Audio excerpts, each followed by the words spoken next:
Now this is how you persist through 3D circumstances. British Airways told me I no longer had a seat on the flight to my best friend's wedding. And over the next couple of hours, I was tested for explosive chemicals, surrounded by security, and held as a potential bomb threat. But this isn't a story about panic or disaster. It's about how I knowingly walked straight into the identity of injustice and ended up living through the most real-time test of the law of assumption I've ever experienced. And I'm so glad it happened because I get to share it with you. It was a test that shows us all how to correctly persist through 3D circumstances and get those manifestation results we want that defy the odds. But before I continue, I should probably introduce myself first. My name is Frances and I live and teach the journey of I Am, which is the biblical approach to becoming a conscious manifester. And what I love about this is, unlike the generic universe theory, it gives us a clear blueprint for how and what to do in every situation, which goes much deeper than the works of Neville Goddard or even Abraham Hicks. Now, for those of you who are new here, I have 2 rules for teaching manifestation on this channel. 1, I never give false testimony, and I post a lot of real-time results over in our private Facebook group and our membership channel with evidence. Love the evidence. And 2, I don't teach anything that I haven't consciously manifested consistently, and I mean to the point of a statistic, okay? So, back to the story. Let me tell you what actually happened and the lessons implemented throughout this experience which manifested incredible results. I was flying to my best friend's wedding in London earlier this month. Maybe you saw the photos over in the community tab. And I was really looking forward to this trip. But from the moment I left the house, we were off to a bad start. The taxi driver wouldn't accept card, the ATM ran out of cash, and when I finally got to the airport, things just got progressively worse. At check-in, BA, who are notorious for bad customer service, told me they double booked the flight. Everyone else had arrived and I was put on standby. Lovely, so I wasn't even guaranteed to be flying out that night. Now, when the lady said that, I could feel my ego rolling up its sleeves, ready to throw a fit. And usually I'd be complaining, demanding to see a manager, just fighting to get on that flight. But it was then I recognised, I see what's going on here. I must be in the identity of injustice, which is what usually kicks in when I'm in situations like this, okay? So I took this as an opportunity, like I always do when the 3D reflects an identity that I don't want to continue or have in this subject area, to get out of my own way, because injustice wouldn't get me on that flight or get me to the wedding without it costing me a lot of money and a lot of energy. I knew that for sure. So I implemented what God keeps telling us again and again and again, knowing that whatever we ask in His name, He will do it so that the Father may be glorified in the Son. Amen. I knew that no matter the emotional state I was in, stressed, irritated, frustrated, the Lord your God is with you wherever you go, and He will guide and make my path straight. So before I even said anything out loud, I declared within my mind, I am extremely valuable. Why that identity? Not exactly sure. Maybe I was thinking that if I'm extremely valuable, they'd prioritize me and things would sort themselves out, but that's what came to mind. So my response to her was, okay, I'm sorry you have to deal with this, but just so you know, this isn't some general weekend away, I'm going to my best friend's wedding. Not my usual self at all. In fact, never in my life would I have responded like that, but here we are. She told me straight up she couldn't help, printed a ticket with no seat number, said she'd be at boarding and hoped somebody would change their flight. Thank you, I said, and I went towards security. But as usual, I set off every alarm. They've patted me down and cleared me, but meanwhile, I noticed that my luggage had been flagged and they wanted to check an aerosol can to make sure it was under 100 ml or something. It was, but as part of protocol, they then had to rub down my bags and run it through this chemical detection system. The alarms went off. At this point, if you've ever been stopped at an airport security for literally no reason, let me know, because you know the panic, right? But what happens next? That's where identity changes everything. The security officer told me the system might be overly sensitive, right? So she had to run it again at another one. but it came back the same result. Another manager then came over and started asking me strange questions. Had I been in a lab recently? A lab? How many languages do I speak? Where have I been recently? Where am I from? Bearing in mind I'm Scottish and I'm standing in the middle of Glasgow Airport. None of this is making sense, okay? I'm in my home country. So I asked, what is going on here? Like, seriously, what's going on? And she told me that the chemical detected is a component found in explosives. So she started wiping down my hands and hair and my legs again, and it came up red. And another manager was then called, and by this point I was surrounded by security, okay, clearly being watched to make sure I didn't try and run off or something, like that was going to happen. I then asked for my phone and passport, but I was told that they'd been wiped and tested positive too, so I couldn't have them back.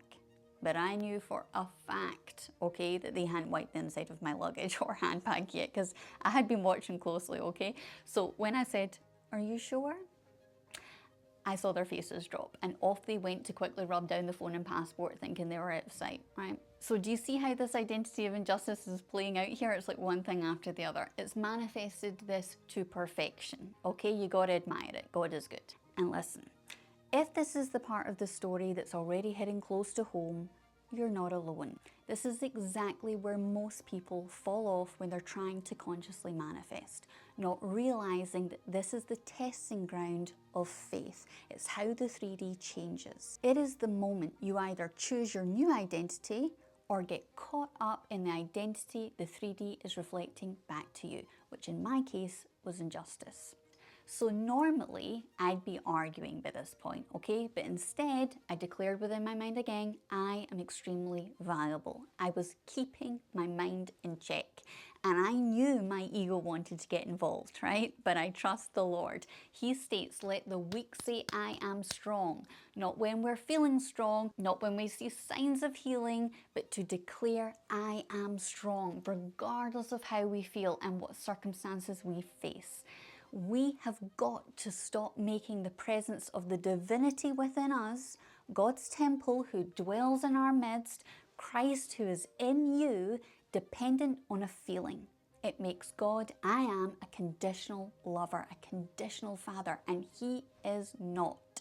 So I told the officer, I'd just wait at the side and let them get on with it. Talk about surrender.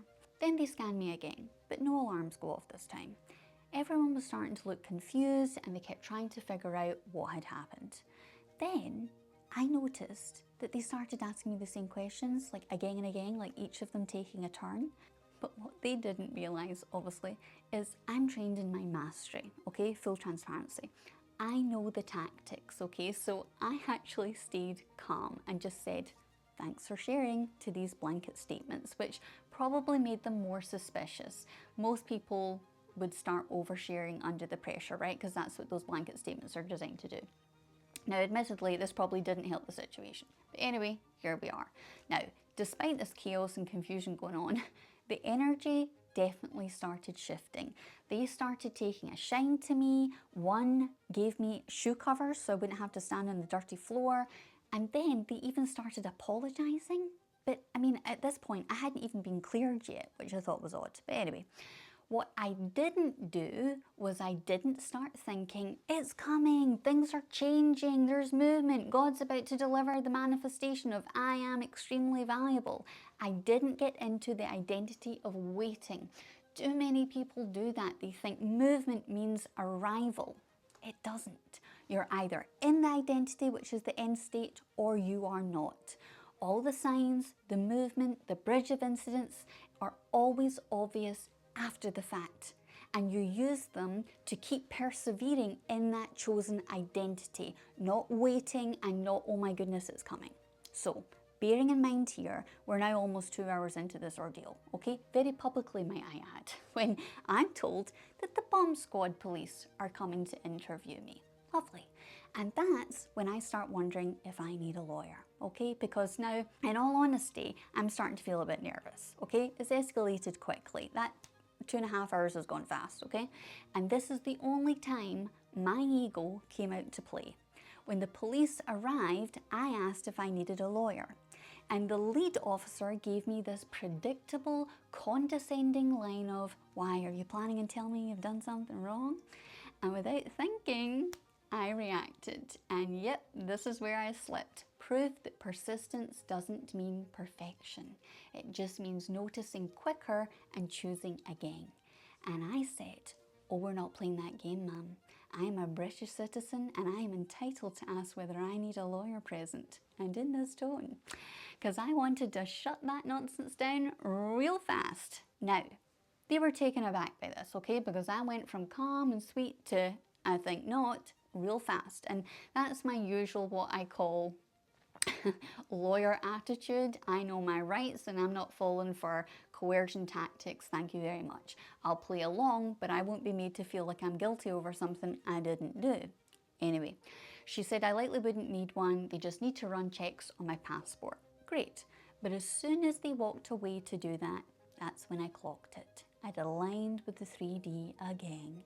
I was irritated and aligned with that identity of injustice which dictated that action and that response which was unnecessary. So I reminded myself, don't align with what's happening in the 3D again, Frances. If you do not want this to continue or to get worse, shush. Because that never ends well. Because remember, the whole point of this happening in the 3D was to reflect the materialized manifestation of injustice. If I were to have remained aligned with that identity, kept feeding and reacting and responding to the 3D, it would have continued on and on.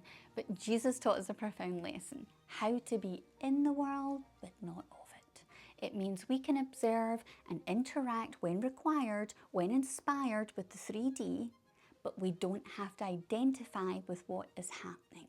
And quite frankly, I wish I'd known this sooner, because the old me would have sat in a cell in principle just to embarrass someone in power who made a mistake. Seriously, I used to cut my nose off to spite my face just to prove a point.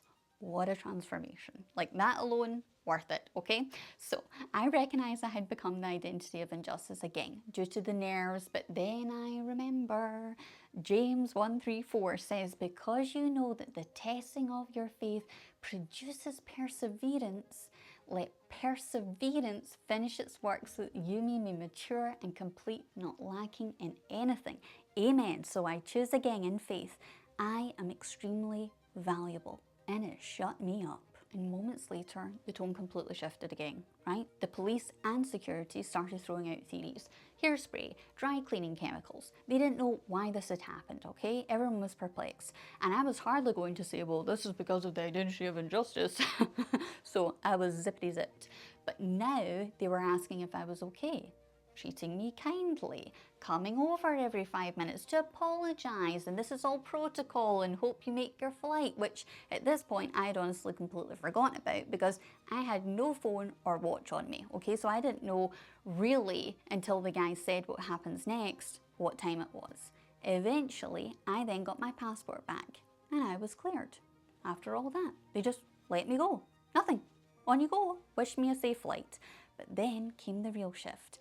Without any prompting from me, the security guard told me, already dressed in a jacket with, the security tags all over it and my bags in his hand, we've called ahead to the gate. We are holding the flight for you, but we've got to run. Now, they don't have to do that, let's be clear. And this is a busy travel day during kids' holidays, so they've got other people to look after. But he said he'd run with me and carry my bags, but we've got to go like now. So here we are, sprinting through the airport, around the back security entrance. Wrong time to be wearing block heels. But when we get to the gate, the lady says, sorry, the plane just departed. And I'd saved you a seat. As if that helps. And in the moment, I thought, honestly, this is just so beyond ridiculous, it's borderline funny, okay? And God clearly, in my mind, did not want me to get on that flight. This was for sure a test of faith, because most times the identity is reflected instantly once we accept it within, that this is who we are, but sometimes that identity is tested. So all I can think of right now is that identity of injustice must have been pretty strong, and God really wanted to see if I was sure about overcoming the world. So I was surprisingly calm, genuinely. From the ATM issues to the overbooking to being flagged as a bomb threat, this wasn't random in my mind, okay? But I stayed in the identity. I am extremely valuable, because this ain't over. and responded, well, that's a shame. We've been through some ordeal, but thank you so much for saving me a seat. You didn't have to do it, and I really appreciate it. And for some odd reason, maybe she was bracing for a complaint, she added, we are under no legal obligation to put you on another flight because you arrived late and it's not our fault. And I said, got it, understood, thanks anyway, have a lovely day, ladies, and walked off. And let me just say, this is where most people would have thrown in the towel, going straight back into 3D circumstances, thinking this hasn't worked out, I missed my flight, this didn't manifest, and all the standard complaints we hear online, right? But what if I told you this exact moment is where things actually start to shift, even if at first it looks like another blow? Because right then, the same security guard who ran with me and who was so lovely said, sorry, I now have to escort you out the building, it's protocol. So now we're walking out, I've missed this flight, and I remember Proverbs 3:5-6. Trust in the Lord with all your heart and lean not on your own understanding. In all your ways submit to him and he will make your paths straight. It isn't over till it's over, right? So I didn't know what was going on. I did not know how or when this was all going to be resolved, but I knew not to treat this situation as God. There is no one and nothing that can happen in the 3D that can remove your choice to choose your identity. And no one and nothing in the 3D is God over your reality within. I knew I had to submit to I am, stand firm in this identity and not get caught up in how this was going to transpire, because I was already the version of myself who was extremely valuable. And this is the crazy part, as if I've not already experienced enough crazy. Just as we're walking out, the same gate lady comes running round the corner. Literally, you could hear her come running behind us, in heels with a phone in her hand, saying, I've got Manager Paul on the phone. He says he'll put you on standby for the next flight. He'll be here around 5, so just go to the desk and ask for him, okay? Just ask for Paul, like really urgently. And I'm like, oh, okay, great, this is great. So 5:30 comes round. By which point, my mother has arrived, because the last message my parents received was, I'm going through security, and then nothing for hours. And we're the type of family that we update each other just for breathing, okay? We're like really involved. Now, my mother is a person who could get you out of Mexico at 3 a.m. with no passport, okay? True story. We fear nothing in this family, so she is ready to complain. She came armed and ready. She has already investigated, am I right? She's ready to handle this, okay? But I told her, God makes all our paths straight. I'm going to get Paul on my own. We're not fighting, we're not demanding anything, we're not complaining. Now, by this point, admittedly, I was feeling exhausted. Okay, the adrenaline and the shock of what had just happened, coupled with the sheer hilarity of this entire unexpected situation, was finally catching up on my human self, and I was tired, okay? But I was persevering in this chosen identity nevertheless, because how we feel does not matter in the law of assumption when you believe in God or are acting in faith that God will deliver his promises. So I arrive at the desk and ask for Paul. He says, hey, I put you on standby, okay? This is the best we can do. And I say, okay, no problem. Notice I'm not ignoring the 3D, I'm not denying the 3D, I'm not delusional either, I'm just not letting it dictate my chosen identity. I'm not identifying with it. Big difference. His responses are irrelevant to what is happening within my reality, within here, which means I'm still letting the materialized manifestation of the identity of injustice play out and taking every opportunity necessary to choose the identity I want to be in, regardless of what's happening out there. Now, yes, I may have had slip-ups, but it's not changing my identity this time. I am extremely valuable. And just as I was about to turn away from the desk, Paul asks, what happened that you missed your flight? So I about turn and start explaining the story that you just heard. And the ladies behind the desk gasp, and they're like, oh my God, that's my worst nightmare, right? Apparently, every air hostess and pilot panics that someone's put something in their bag or whatever. Who knew? Every day is a school day. So immediately, one of the stewards to my right turns to Paul and goes, I've just put 3 air hostesses on this flight. I can bump one of them off and put her on. And Paul says, quick as you like, yes, absolutely. This is crazy. Get her on the flight, of course. Get her a seat. And I say, are you sure? Because I don't want anyone missing their flight for something important. And I'm like, who is this person? Like, why would I say this, right? Because this is completely out of character for me again. Because as the words came out of my mouth, I thought, don't you dare block that manifestation from happening, that blessing, right? So, but I hadn't. That's what I was supposed to have said, because they replied, yes, it's fine, but that is so thoughtful. Listen, they're used to it. They can get on the next flight, no problem. So don't worry. So I'm issued a ticket with a seat number this time, and I am grateful to God because I know I am valuable, and He has mirrored this to me perfectly through this treatment. At this point, the 3D is really helping me reinforce this chosen, valuable identity now, right? But just before I turn away, Paul says, wait, let me check your carry-on bag. Whew. Leaving me with just my handbag. They probably didn't want me setting off alarms again, right? Thank goodness. And I want you to go through security and take yourself direct to the BA First Class Lounge, where a large glass of champagne will be waiting for you. At this point, I'm like, yay, everything's worked out, right? I didn't have to argue, I didn't have to fight, I didn't have to pay to get on another flight because the flights, during the kids' holidays would be extortionate. I've also gained access to the lounge that I didn't need to use points for or pay for, where I can enjoy free food and champagne and rest until my next flight. Plus, I will make the wedding. Hallelujah. And when I tell you I almost cried, not because of the offerings, but because this is the God I serve. A God who delivers my identity when I let Him be God and let Him make my path straight, because I have played my part. I have persevered in faith in my chosen identity and done as instructed. So I had a moment of respite, thinking things had resolved and this was behind me now. Or so I thought, because then it dawned on me, I need to go through security. Because remember, I'd been escorted out the airport. And I remembered the same staff who went through that entire ordeal with me earlier, their shift ended at 5 p.m.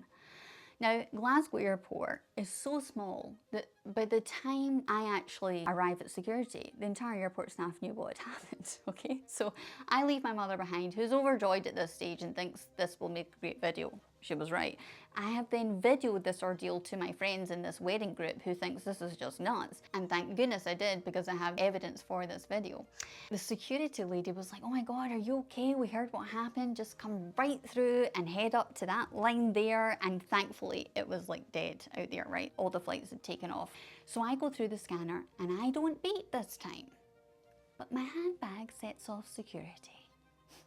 And the lady behind the conveyor belt goes, everything okay? We heard what happened. So sorry, but I need to rub down your bag again. And I'm like, of course you do.